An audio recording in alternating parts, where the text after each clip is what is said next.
అక్క నేను తెలంగాణ శ్యామును మాట్లాడుతున్నా అక్క. జై భీమ్ అక్క. అన్న జై భీమ్ అన్న. నువ్వేం భయపడకు, మేమందరం ఉన్నాము. రమేష్ అన్న ఎక్కడ ఉన్నాడో మేము కనుక్కుంటాము. నువ్వేం భయపడకు సరేనా? నువ్వు ధైర్యంగా ఉండు. సరే అన్న. ఏమని తీసుకొని పోయారు పొద్దుగాల? కొరియర్ వచ్చిందని చెప్పిరనా అక్క? కొరియర్ వచ్చిందని చెప్పి కొరియర్ వచ్చిందని చెప్పిరు. అడ్రస్ అడిగినట్టుంది. ఓకే. అడ్రస్ అడిగితే చెప్పిండు అన్న. అన్న చెప్పిండా? చెప్పిండు ఇక్కడ వివేకానంద స్టార్ట్స్ కాడ అని చెప్పిండు. మీరు ఉండేది ఎక్కడక్క ఇప్పుడు ప్రెసెంట్? కర్మన్ గట్టనా? కర్మన్ గడ్డ. వీళ్ళు పోలీసు నువ్వు చూసావు వాళ్ళని తీసుకుపోయిన వాళ్ళని? నేను చూడలేదు. వాళ్ళు ఇక్కడ రాలేదు. ముందుకు ఇంటి ముందుకు రానట్టుంది. అయితే అడ్రస్ కోసం మళ్ళీ ఫోన్ చేసినట్టుంది. అన్న దిగిండు, కిందికి దిగిండు. తొందర పోయి వస్తా, ఎవరో మరి ఏమొచ్చిందో చిన్నోని బాక్స్ టైం అవుతుందని దిగిండు. వాళ్ళు ఫోన్ చేసి వచ్చారు అట్నా? ఫోన్ చేసిరు. అన్న రమేష్ అన్ననా అని అడిగిరు. అంటే అవునని చెప్పిండు. చెప్పగానే అన్న మీకు కొరియర్ వచ్చింది అని అన్నారు. ఓకే. కొరియర్ వచ్చిందని అంటే నా ఎక్కడున్నారు మీరు అని అన్నాడు. అంటే చెప్పినట్టు వాళ్ళ అడ్రస్ ఏం చెప్పిరో మరి. వివేకానంద స్టార్ట్స్ దగ్గర అన్న నా అడ్రస్ చెప్పిండు. నేను అక్కడికి అడిగిన అంటే కొరియర్ ఎవరు ఏమొచ్చిందో నాకు ఇట్లా అని అన్నాడు. అంటుంటే ఏమో మరి అన్న నాకు చెప్పకుండానే కిందికి దిగిపోయిండు. పిల్లల్ని ఏదో స్కూల్ కు దింపేసి వస్తుండంట కదా, నిజమేనా? లేదన్నా, అయితే చిన్నోనికి బాక్స్ టైం అవుతుంది. 11:30కి బాక్స్ ఇచ్చి వెళ్ళిపోతాడు అన్న. అక్క ఓకే. స్నానానికి పోదాం అనుకుంటూ అప్పుడే వాళ్ళు ఫోన్ చేయగానే మళ్ళీ షార్ట్ మీదనే ఉన్నాడు. మళ్ళీ టీ షర్ట్ వేసుకొని వెళ్ళిపోయింది. ఇక అంతే. ఏం తీసుకోలే, బండి ఏం తీసుకొని పోలే. ఇక ఫోన్ చేస్తే స్విచ్ ఆఫ్. మళ్ళీ మీకు ఎట్లా తెలిసింది వీళ్ళు పోలీసులు తీసుకుపోయారు అన్న విషయం? అయితే ఫోను మా బాక్స్ టైం అవుతుంది చిన్నోనికి. నాకు కొంచెం హెల్త్ బాగాలేదన్న, నేను ఇయ్యలేను బాక్స్. అదే మీరు ప్రెగ్నెంట్ తో ఉన్నారంట కదా అక్క?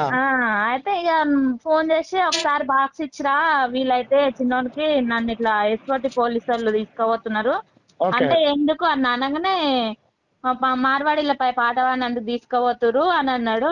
మా సైబరాబాద్ ఎస్కోటి వాళ్ళు తీసుకుపోతురు అన్నాడు. Okay okay.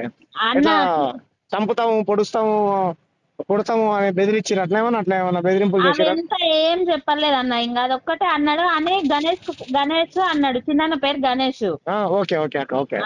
అన్న కానిస్టేబుల్. అయితే మరి ఇంకేమన్నా తెలుసుకుంటాడు అనుకుంటే ఏమో గణేష్ అన్నాడు. అంతే. అదొక్కటే మాట అనగానే ఫోన్ కట్ అయింది. ఇక ఓకే ఓకే ఓకే ఓకే. తీసుకుపోయిన పోలీస్ ఆయన ఎక్కడికి తీసుకుపోతుర్రు ఏంటో ఏమన్నా చెప్పిండాక? ఇంకేం చెప్పలేదు నాకు. అంతే అన్నాడు. నన్ను ఎస్కోటి పోలీసు వాళ్ళు తీసుకుపోతురు, బాక్స్ ఇచ్చిరా అన్నాడు. అంతే. ఇంకేం అనలే. Okay okay. నేనే ఆ సేకరణ నెంబర్ వేరే ఫోన్ ఇంట్లో ఉన్నది అన్నది పాతది. అదే మనోడి దగ్గరనే తీసుకున్నాను నేను నెంబర్. మనోడే ఇచ్చిండు. మీరేం భయపడకండి. రమేష్ అన్నకి ఏం హాని జరిగినా సరే ఈ రాష్ట్రంలో ప్రజాస్వామ్యవాదులందరం రోడ్లెక్కి పెద్ద ఎత్తున పోలీసు వాళ్ళ మీద ఎక్కడున్నాడో ఏందో అరెస్ట్ చేసిన వాళ్ళని అంతా సీక్రెట్ గా అరెస్ట్ చేయాల్సిన అవసరం లేదు కాక. ఇప్పటి నుంచో మాతో కలిసి ప్రజా ఉద్యమాలలో పాల్గొన్నాడు, పాటలు పాడినాడు, ప్రజానాట్య మండలిలో పనిచేసినాడు. ఆయన గురించి అందరికి తెలుసు. సరే వాళ్ళు మార్వాడీలు డబ్బులు ఇచ్చిర్రా లేకపోతే ఇంకేం చేసిర్రా, ఒత్తిడి చేసినట్టున్నారు. చూద్దాం. నిన్న మొన్న ఏమైనా డిస్కస్ చేసిండా దీని గురించి? కాల్స్ వచ్చినాయి అట్లా ఇట్లా? ఏం రాలేదన్న. మేము ఊరికెళ్ళి ఉంటే మొన్న నైట్ వచ్చినాము. నాతో నిన్న మొన్న మాట్లాడిండు నైట్ నాతోని. నైట్ వచ్చినాము. ఏం మాట్లాడలే. ఈ రోజు డ్యూటీకి పోదాం. శేఖర్ అన్న కూడా ఫోన్ చేసినట్టుంది ఎడుకో పోదామని. రాను, నాకు వీలు కాదని చెప్పిండు. చెప్పి డ్యూటీకే పోతా. 3 days అవుతుంది పోక. ఈ రోజు పోతానే రెడీ అవుతున్నాడు. ఓకే. చిన్నోనికి బాక్స్ ఇచ్చేలే, లేకపోతే అప్పటి వరకు వెళ్ళిపోయేటోడు. కానీ బాక్స్ కోసం అని ఆగినాడు.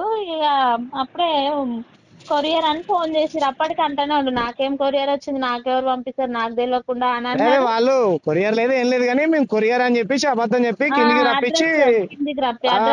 రప్పించి తీసుకొని పోయారు. ఇదే ఇట్లా దొంగతనంగా వీళ్ళు ప్రజా ఉద్యమాలలో అణిచివేయడం కోసం ప్రశ్నించే గొంతులను నొక్కాలనేది ఇదొక దొంగ బుద్ధి. వాళ్ళు దొంగలు. మనం నిజాయితీగా ఫేస్బుక్ లలో పెడుతున్నాం అన్యాయాన్ని. వాళ్ళంతా దొంగతనంగా వచ్చి అరెస్ట్ చేయాల్సిన అవసరం ఏముంది? మీరేం టెన్షన్ పడకండి అక్క. మీరేమో భయపడకండి. మీరు ప్రెగ్నెంట్ తో ఉన్నారని విన్నా నేను. నాకు బాధ అనిపించింది. అరే ఏం అవసరం వచ్చింది. 2 పిల్లలు కదా అక్క. ఒక ఆయన పేరు భీమరావా, భీమ్ ఏదో ఉందిగా, భీమ్ సోదక. వచ్చినా నేను వచ్చినప్పుడు బర్త్డే అప్పుడు వచ్చినా కదా, ఫస్ట్ బర్త్డే అప్పుడు వచ్చిన. సరే సరే అక్క. నేను మాట్లాడు. మీరు జాగ్రత్తగా ఉండండి, భయపడకండి.